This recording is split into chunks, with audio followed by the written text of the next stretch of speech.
जय हिंद साथियों, स्वागत है आप सभी का एजुकेशन के एथिक्स में। वैसे जीवन में तो अक्सर संघर्ष रहता ही रहता है। आज नौकरी नहीं थी तो संघर्ष कर रहे थे और आज नौकरी लग गई है तो भी संघर्ष जारी है। मैं उन पुरुष अभ्यर्थी शिक्षकों के बारे में चर्चा कर रहा हूं जो कि अब परेशान है अपने ट्रांसफर पोस्टिंग को लेकर, और उनका कहना है कि शिक्षा में आखिर भेदभाव क्यों। जहां पर बीपीएससी से सेलेक्ट टीचर जो हैं टीआरई 1 टीआरई 2 से सिलेक्ट होकर आए, जहां पर नियोजित शिक्षक हैं, जहां पर विशिष्ट शिक्षक यानी कि जो सक्षमता परीक्षा पास करके विशिष्ट शिक्षक बन गए हैं, इन तीनों की गाथा एक ही है जो पुरुष अभ्यर्थी है। अभी आप लोग को स्थानांतरण पदस्थापन यानी कि ट्रांसफर पोस्टिंग के बारे में जो नियमावली बनकर आई है, मैं उस नियमावली को भी दिखलाऊंगा। और इसमें आखिर पुरुष शिक्षक अभ्यर्थी जो हैं ये मांग क्यों कर रहे हैं कि इसमें संशोधन किया जाए, इसके पीछे क्या कारण है, तो मैं कारण भी बताऊंगा। और देखिए, मैंने जैसा कि कहा ना कि संघर्ष अभी भी चल रहा है इनका, तो ये संघर्ष कर रहे हैं, ये अपनी लड़ाई जो है सिस्टम से लड़ रहे हैं। इनको क्या क्या समस्याएं आ रही हैं, क्या क्या समस्याएं आ सकती हैं, ये अपनी गाथा जो है खुद गा रहे हैं शिक्षक। और ये अगर एक्चुअली में देखा जाए किसको इसका लाभ मिलना चाहिए, क्या महिलाओं को या पुरुषों को या दिव्यांग शिक्षकों को, किसको मिलना चाहिए, ये आप डिसाइड कीजिएगा, कमेंट करके जरूर बताइएगा। आइए एक लेटर में आपको दिखलाने जा रहा हूं। इस लेटर की जगह पे आपको क्या क्या संशोधन इस पे होना चाहिए, आप भी इस पे विचार कीजिएगा। महिला शिक्षक से ज्यादा पुरुष शिक्षक आखिर व्याकुल क्यों है यहाँ पर। दोस्तों, ये एक लेटर है जो कि जारी किया गया है और ये लिखा गया है राज्य के जो भी प्रारंभिक, माध्यमिक और उच्च माध्यमिक विद्यालयों में शिक्षकों की भर्ती हुई है ना। ये आपको बता दें जो लोग कार्यरत हैं ऑलरेडी उनके लिए भी है, चाहे वो किसी भी कैटेगरी में है। विभिन्न कोटि के शिक्षकों के स्थानांतरण यानी कि ट्रांसफर और पोस्टिंग को लेकर नीति बनी। ये नीति जो है इस ज्ञापन संख्या के तहत 7 अक्टूबर 2024 को भी लेकर आया गया यहाँ पर, जिसमें कि कतिपय संशोधन संबंध में अनुरोध किया गया है। ये रिक्वेस्ट किया जा रहा है इन लोगों के द्वारा कि इसमें सुधार किया जाए। ठीक है, अब यहाँ पे क्या क्या कहा गया है इसको एक बार थोड़ा समझ लीजिएगा तो आपको सारी चीजें भी क्लियर आ जाएंगी। विषय अंकित है कि संकल्प में शिक्षकों और शिक्षिकाओं के रुग्णता और दिव्यांगता के आधार पर पदस्थापन स्थानांतरण में संशोधन हेतु अपने स्तर में निम्नलिखित आशय पर पुनर्विचार अपेक्षित है।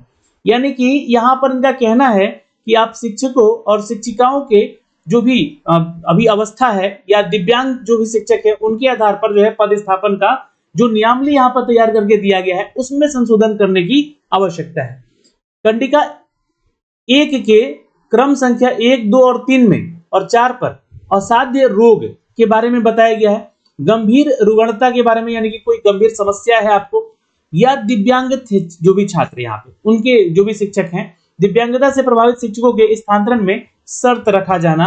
जबकि यहाँ पर देखिए ये शर्त रखा गया है कुछ इनके लिए, जबकि ऐसे शिक्षकों को उनके मनोकुल यानी कि उनके मन के अनुसार या फिर इच्छा अनुसार विद्यालय में पदस्थापन का प्रावधान होना चाहिए था, चाहे वो गृह पंचायत नगर निकाय ही क्यों ना हो। अब देखिए मैं दोनों पक्ष यहाँ पर रखने जा रहा हूं, ये डिसाइड आपको करना है कि क्या गलत है क्या सही है।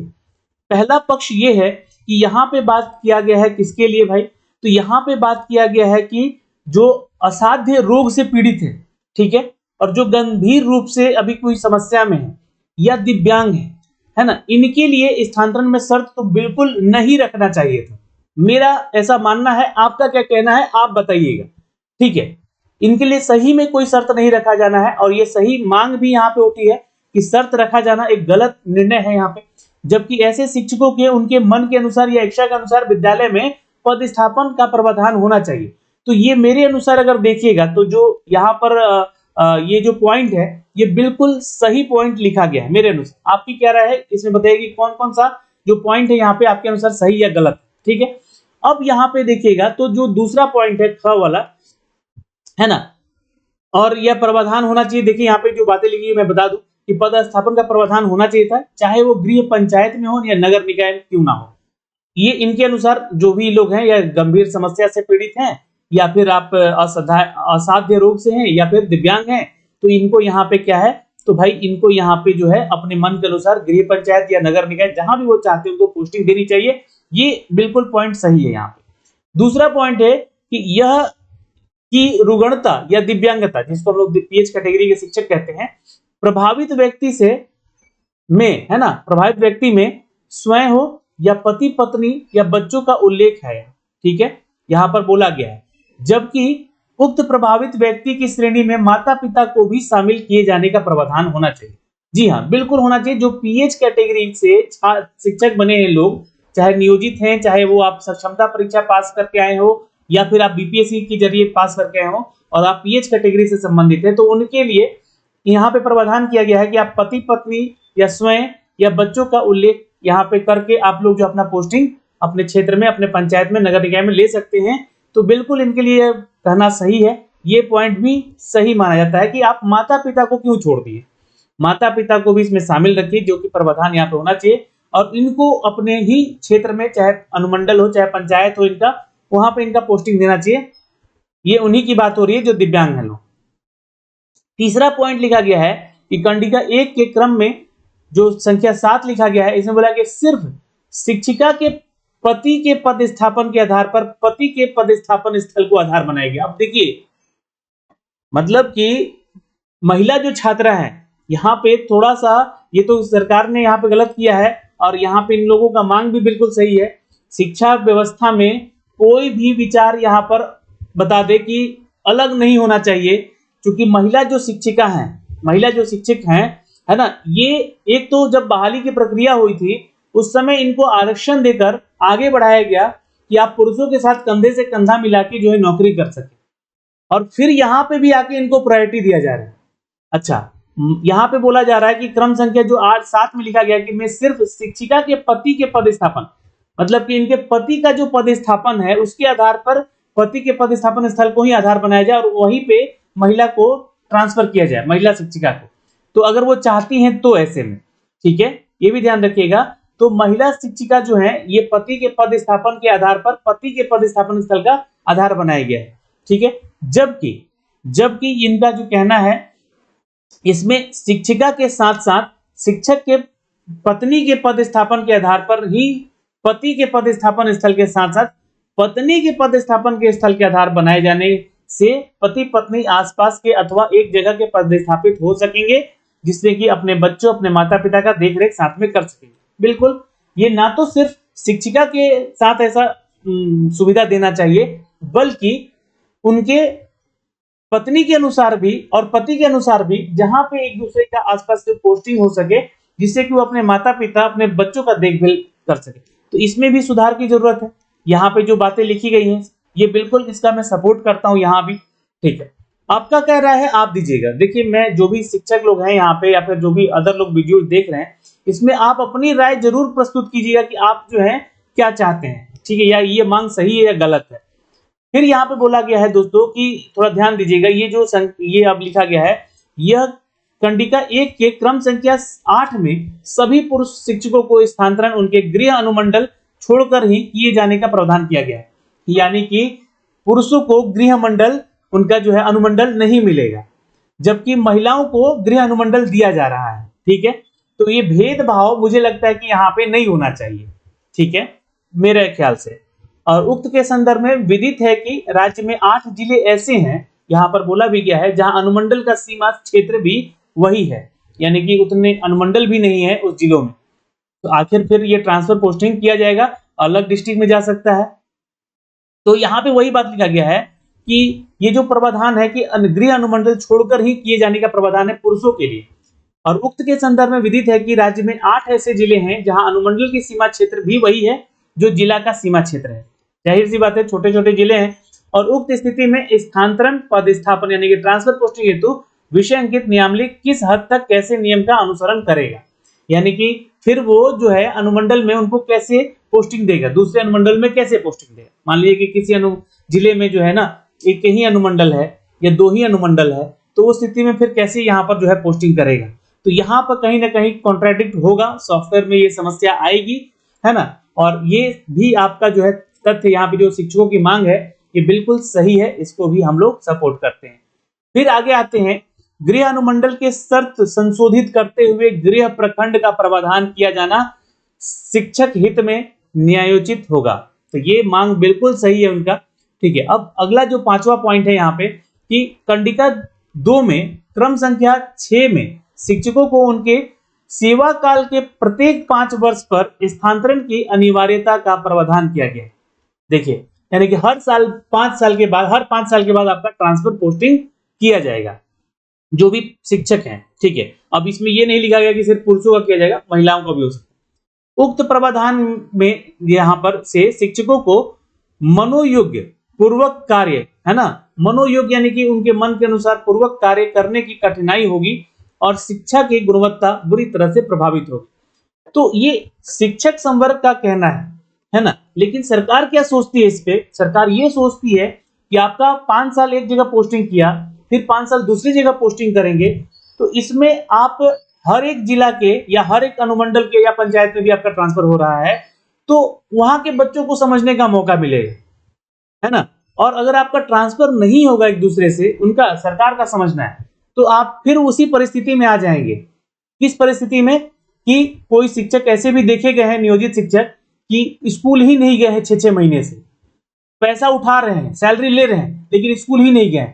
उस स्कूल का बच्चा लोग जानते ही नहीं कि वही उसका शिक्षक है। बहुत जगह तो ऐसा पाया गया कि उस शिक्षक की जगह पे कोई और शिक्षक कार्य कर रहा है और वो उसको शिक्षक समझ रहा है, जबकि वो जो उसका सैलरी है, वेतन है, वो कोई और शिक्षक उठा रहा है और उसको आपस में साठगांठ करके वैसे शिक्षा व्यवस्था चल रहा है। तो अगर ट्रांसफर का प्रोसेस यहाँ पे नहीं होगा तो ये समस्या आएगी, ये ऐसा सरकार समझती है। इसलिए यहाँ पर 5 साल पर आप लोग का स्थानांतरण करने का अनिवार्यता रखा गया है। लेकिन यहाँ पर जो शिक्षक संवर्ग है, उनका कहना है कि अपने मनोयोग पूर्वक कार्य करने में उनकी कठिनाई हो सकती है।